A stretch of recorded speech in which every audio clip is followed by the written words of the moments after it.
Hi, welcome to Cooking with Morgan. Today on Cooking with Morgan, we're going to be making bean-based veggie burgers. First, what we're going to want to do is take your beans and let them soak overnight. I've got these beans here that I've already let soak overnight.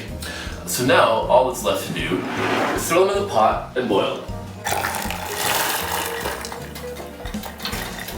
When the beans are ready, they should look something like this.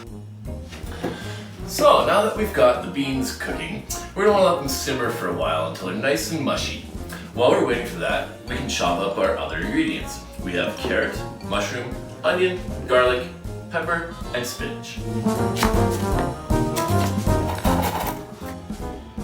Now that we have our vegetables chopped, we're going to want to saute them with the exception of the carrots. So beans are pretty sticky and they make a good base for a veggie burger, but they aren't quite sticky enough. Flax, however, makes a great binding agent, so we're going to grind some of that up for our burgers. Now that we have everything ready, our veggie medley is sauteed, we have our flax ground and our beans cooked and our carrots shredded. We're going to mix them all together.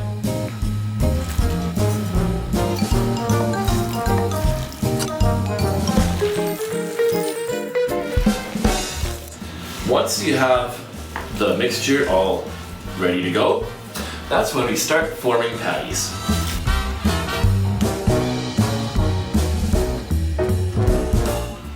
We now have 12 delicious veggie patties. Now that our patties are put together, we want to fry these up in a bit of olive oil.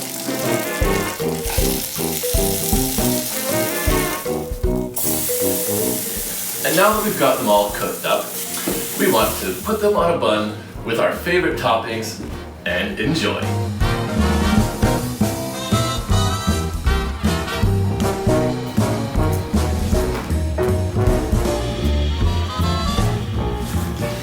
Now that's a tasty burger.